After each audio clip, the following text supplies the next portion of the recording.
1, 2, 3, 4. Wanna hear you go. Hello, and welcome back to the AI Café Conversations. This is Friday, the Forbes article-like episode, the short one, quick episodes, practical insights under 15 minutes. This is Sahar and Radi, your AI whisperer. Last episode, we talked about the human advantage, the 3 capabilities only humans can deliver. And they were 1, contextual judgment, 2, relational trust, 3, adaptive creativity. And I have heard from several of you, okay, I get it, but how do I build those capabilities in my organization? That's a fair question. So this morning on this beautiful Friday, where the sun is out and it's just gorgeous, 65 degrees and it's still like really early, 7 a.m. On this beautiful day, I am gonna share that with you. Because here is the reality. Most organizations have spent decades optimizing the exact opposite. We have optimized for following processes, not exercising judgment. Transactional efficiency, not relational trust. Risk avoidance, not adaptive creativity. So how do you rebuild capabilities that have been systemically discouraged? Today I'm giving you the 3 practices that actually work. Capability number 1, how to build contextual judgment. Okay, first, what that is. Remember, what this is, it's AI can process data. Humans understand context.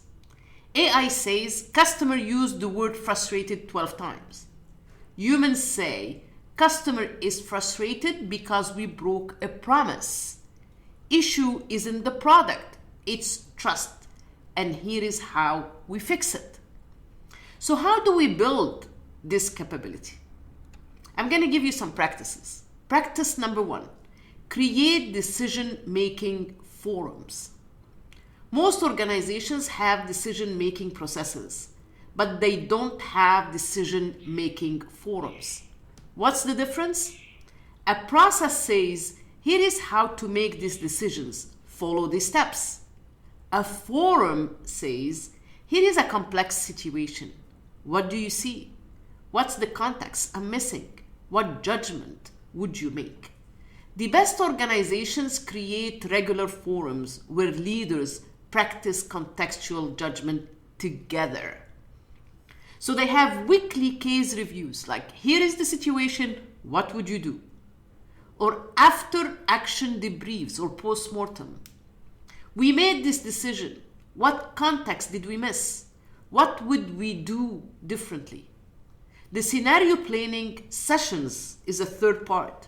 If this happens, what's our judgment call? This is not busy work. This is capability building. And like I always say, we kind of moved away from the basis of how to build a cohesive and an engaged workforce, because we moved away from being human-centered. And it's my mission in this life to introduce or reintroduce or reinforce the human-centered leadership, the human-centered AI, the human-centered AI leadership. Because at the end of the day, it's about your people. It's your number 1 asset. It's your number 1 customer. Okay. Practice number 2, reward good judgment, not just good outcomes. Here is what kills contextual judgment. When you only reward outcomes. Because sometimes good judgment leads to bad outcomes due to factors outside your control. And sometimes bad judgment leads to good outcomes due to pure luck. If you only reward outcomes, people learn, don't exercise judgment, play it safe, follow the process. But if you reward good judgment, even when outcomes are not perfect, people will learn this.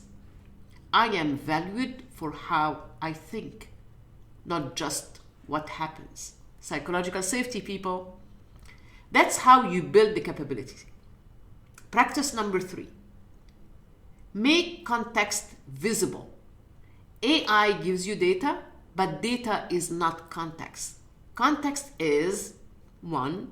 Why this customer is frustrated, not just that they are. 2. Why this employee is underperforming, not just that they are. Number 3. Why this strategy is not working, not just that it's not. We go deeper, okay? So create practices that make context visible. 1. Mandatory context questions before decisions, like what's the backstory here? What am I missing? 2. Regular skip level conversations, like what's happening on the ground that I can't see from my level. Number 3. Structured debriefs. What context became clear after we made this decision? When context is visible, judgment improves. So I'm gonna actually share a real story with you. I worked with a chief revenue officer last year who was frustrated that their sales team was losing deals to competitors with inferior products. When we dug in, here is what we found. Their sales team had excellent AI-powered analytics. They knew everything about customer behavior, buying patterns, competitive positioning, blah, blah, blah, blah. But they didn't understand customer context. Why was this consumer or customer buying now? What pressure were they under? What promise did they make to their board? That's ABC researching your audience, right? So we implemented 2 practices. 1, pre-call context mapping. Before every customer call, sales reps had to answer, what's the context driving this conversation? 2, weekly judgment forums. Sales teams shared complex situation and practice contextual judgment together, almost like information banks, right? And postmortem. Within 90 days, win rate increased 27%. Deal size increased because reps now understood what customers actually valued. 3, sales team satisfaction went up because they felt like strategic advisors, not just order takers. That's contextual judgment, and it's buildable.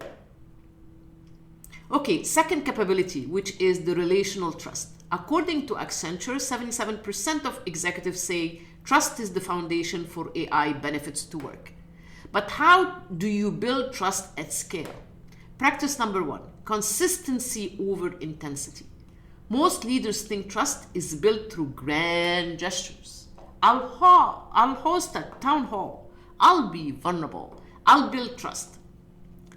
People can smell authenticity or inauthenticity miles away.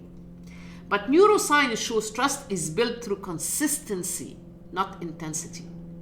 Your brain asks, can I predict what this person will do? If yes, trust builds. If no, trust erodes.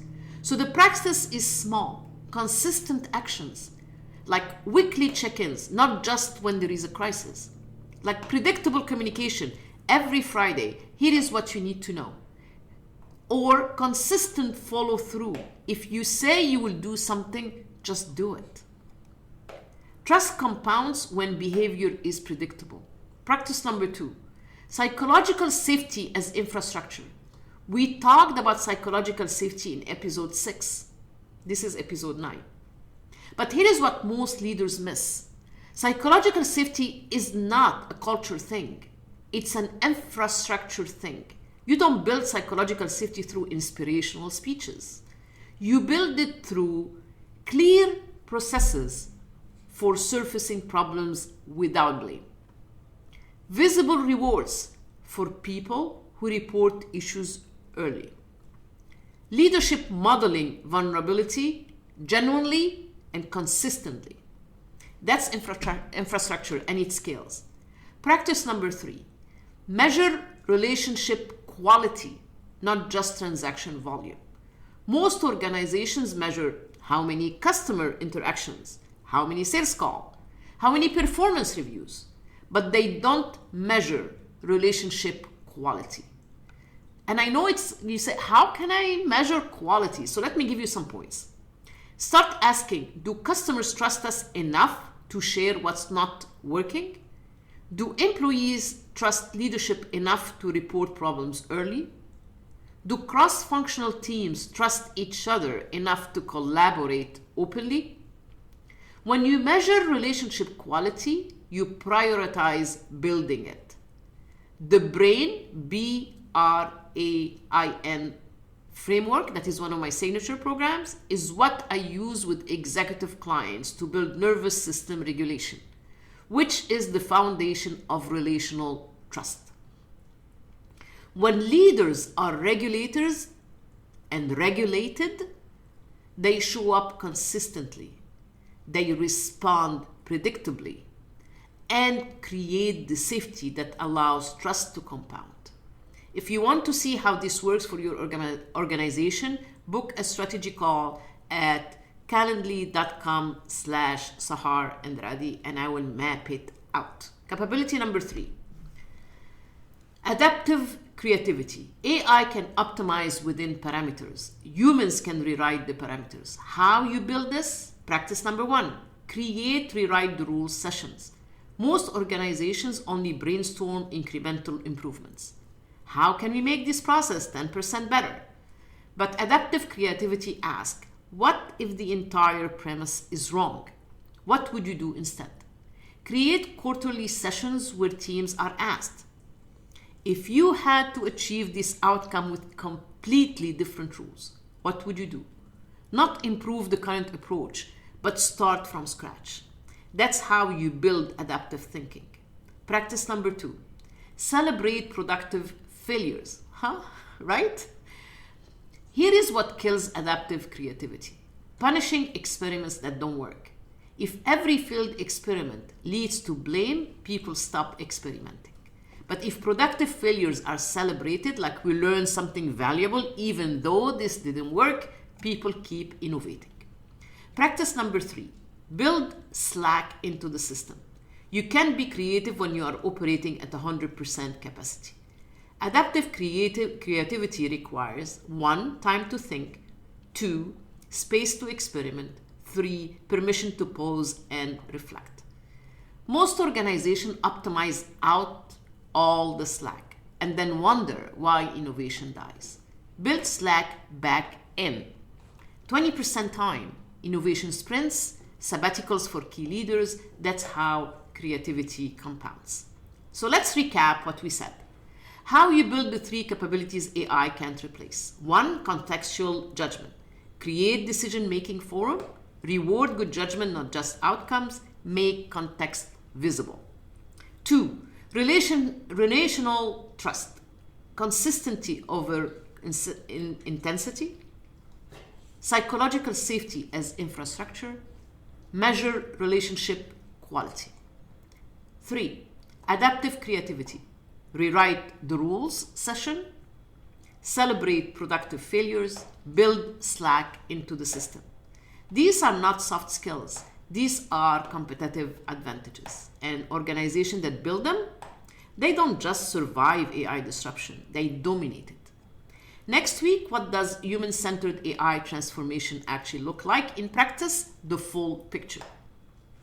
So if you are an executive trying to figure out how to build these capabilities in your organization, not as a theory, but as a practice, here is what working together looks like. Step number 1, take the Shadow AI assessment. I have the link down in the description. You will get a personalized report showing where your capabilities currently stand and where the gaps are.